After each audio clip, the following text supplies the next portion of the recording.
मनीष अपनी पत्नी सीमा से बहुत प्यार करता था। सीमा भी मनीष के बिना नहीं रह पाती थी। उसका हीरो का व्यापार था, पैसे की कोई कमी नहीं थी।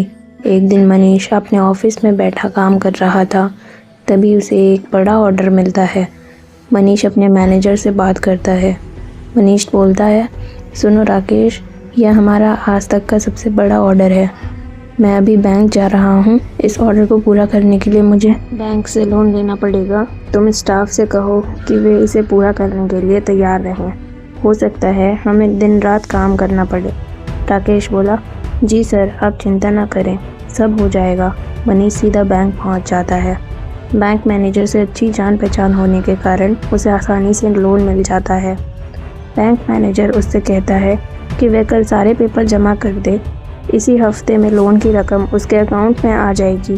शाम को मनीष खुशी खुशी घर आकर सीमा को यह खुशखबरी देता है। सीमा बहुत खुश होती है। सीमा कहती है, यह ऑर्डर पूरा होने पर तुम मुझे बाहर घुमाने ले जाओगे?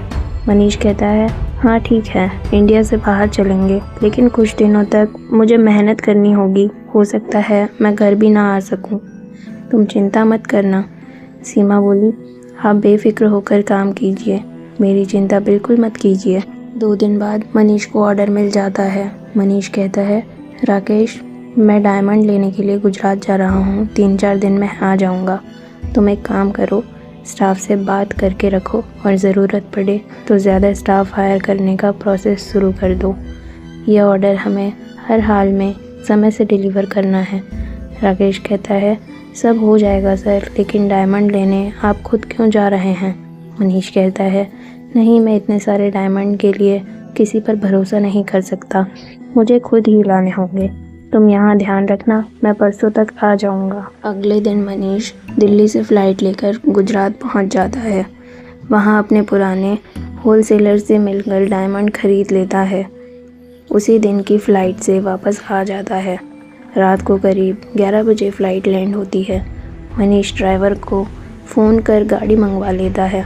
गाड़ी में बैठकर वह अपने घर की ओर चल देता है। रास्ते में सुनसान सड़क पर ड्राइवर तेज़ी से गाड़ी दौड़ा रहा था। मनीष बोला, सुनो, इतनी जल्दी क्या है, घर ही तो जाना है, ज़रा आराम से चलो। ड्राइवर बोला, जी साहब, लेकिन वह अपनी स्पीड कम नहीं करता। इसी बीच रास्ते में एक बूढ़ा आदमी सड़क पार करके दिखाई देता है। वह इतने धीरे चल रहा था कि गाड़ी के नीचे आ जाता है। ड्राइवर ने उसे देखकर गाड़ी की स्पीड कम कर दी, लेकिन वह बीच सड़क पर आकर खड़ा हो गया। ड्राइवर को गाड़ी रोकनी पड़ी। गाड़ी पे रुकते ही चारों ओर से 4-5 नकाबपोश रिवॉल्वर निकाल कर खड़े हो जाते हैं और सामने बूढ़े के भेष में एक और आदमी गन लिए खड़ा था। तभी गोलियों की गड़गड़ाहट सन्नाटे को चीर देती है। मनीष का शरीर गोलियों से छलनीन हो गया था। सभी लोग मनीष का सारा सामान लेकर भागने लगते हैं। उनमें वह ड्राइवर भी था। ड्राइवर बोला, साहब, आपको तो कोई नहीं जानता, लेकिन मैं साहब को एयरपोर्ट से लेकर आ रहा हूँ, मैं पकड़ा जाऊँगा। राकेश बोला, मैंने सारा प्लान बना लिया है, तुझे तेरा हिस्सा बाद में मिल जाएगा। फिलहाल तू ये 1 लाख रुपए रख और यहाँ से कहीं दूर किसी अनजाने से गांव में चला जा, जहाँ तुझे कोई पहचान ना सके, और अपना फ़ोन तोड़ दे। मेरे इस नए नंबर पर 2 महीने बाद फ़ोन करना और अखबार पढ़ते रहना। अपने परिवार से भी बात मत करना। सब सही रहा तो पूरी ज़िंदगी काम नहीं करना पड़ेगा। सीमा को जब यह बात पता लगा तो उसका बुरा हाल हो गया। घर में रिश्तेदारों का तांता लगा था। हर कोई हैरान था। पुलिस इस इन्वेस्टिगेशन कर रही थी, लेकिन कुछ भी पता नहीं लगा। रात के समय सब सो रहे थे, तभी सीमा को एहसास हुआ जैसे कोई उसके बालों को सहला रहा है। सीमा की आंख खुली, लेकिन वहाँ कोई नहीं था। तभी उसके खिड़की के बाहर एक परछाई सी दिखाई दी। वह उठकर वहाँ गई तो देखा वह परछाई छत की ओर जा रही थी। सीमा बेहोश सी हुई उस परछाई के पीछे चल दी।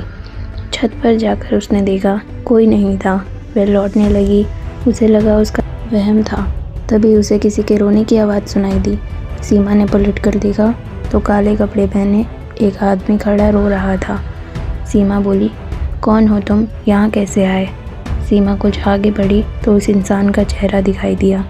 भयानक काली आंखें, लाल सुर्ख, एकदम काला पड़ा चेहरा, मुंह से खून निकल रहा था। सीमा के पैर जम गए। वह भागना चाह रही थी लेकिन भाग ना सकी। चीखना चाह रही थी लेकिन उसके गले से आवाज़ नहीं निकली।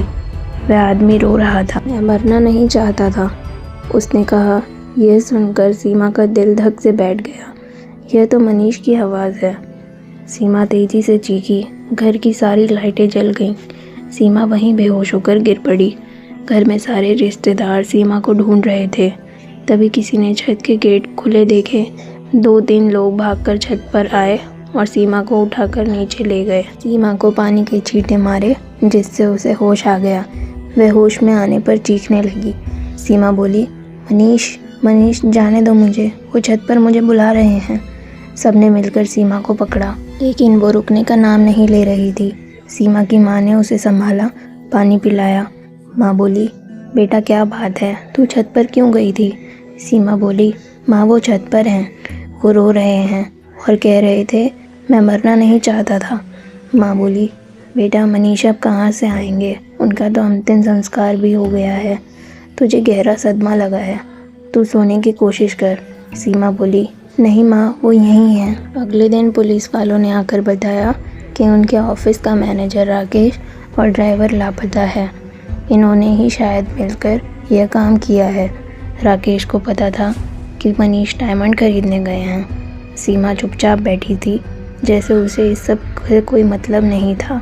इंस्पेक्टर बोला, मैडम आप इस बारे में कुछ जानती हैं? सीमा बोली, आप चिंता ना करें, मेरे पति उन्हें सबक सिखाएंगे। माँ बोली, इंस्पेक्टर साहब, इसे गहरा सदमा लगा है, आप बाद में पूछताछ कर लीजिएगा। इधर राकेश सारे डायमंड लेकर एक अनजान शहर में एक फ्लैट किराए पर लेकर रहने लगता है। रात को वह अपने फ्लैट में सो रहा था, तभी उसे कुछ खटका सुनाई दिया। उसने देखा तो बालकनी में एक परछाई है। वह देखने गया तो उसे वहाँ एक आदमी दिखाई दिया। वही काले कपड़े, बाल बिखरे हुए, आंखें लाल और मुंह से खून बह रहा था। राकेश बोला, तुम कौन हो? मनीष बोला, अपने मालिक को भूल गया तू? राकेश बोला, कौन मनीष? लेकिन वह तो मर गया। मनीष बोला, लेकिन मुझे मुक्ति नहीं मिली, तूने विश्वासघात किया, तुझे सजा दिए बगैर मुझे मुक्ति कहाँ से मिल सकती है? राकेश अंदर की तरफ भागता है लेकिन जा नहीं पाता। तभी कुछ लोग नीचे से देखते हैं, एक आदमी बालकनी की रेलिंग पर खड़ा है। वे चिल्लाते हैं लेकिन वह आदमी रेलिंग से कूद जाता है। 20वीं मंजिल से सीधा सड़क पर आकर गिरता है। तभी पुलिस बुलाई जाती है। पुलिस लाश को पोस्टमार्टम के लिए ले जाती है। बाद में यह खबर सीमा को मिलती है कि राकेश ने आत्महत्या कर ली। उसके फ्लैट से सारे डायमंड मिलते हैं। पुलिस बोली, मैडम आपके पति की कंपनी में काम करने वाले राकेश ने आत्महत्या कर ली, उसके घर डायमंड भी मिल गए। सीमा बोली, उसे तो मरना ही था, अभी तो ड्राइवर की बारी है, उसे ढूंढ लो, नहीं तो मनीष उसे मार देंगे। यह कहकर वह मुस्कुराने लगी। उसकी मुस्कुराहट में मौत का पैगाम छिपा था। कुछ दिन बाद मनीष का ड्राइवर रात को सो रहा था। तभी सपने में उसी भयानक रूप में उसे मनीष दिखता है। मनीष बोला, स्पीड कम रखो, इतनी भी क्या जल्दी है? मैंने तुझसे बोला था। ड्राइवर उठकर बैठ जाता है। वह अंधेरे में डर के बाहर आ जाता है। सड़क पर तभी सामने से एक कार तेज़ी से उसकी ओर आ रही होती है। ड्राइवर तेज़ी से सड़क पर भागने लगता है लेकिन वह कार तेज़ी से उसे टक्कर मार देती है। वह सड़क पर तड़पने लगता है।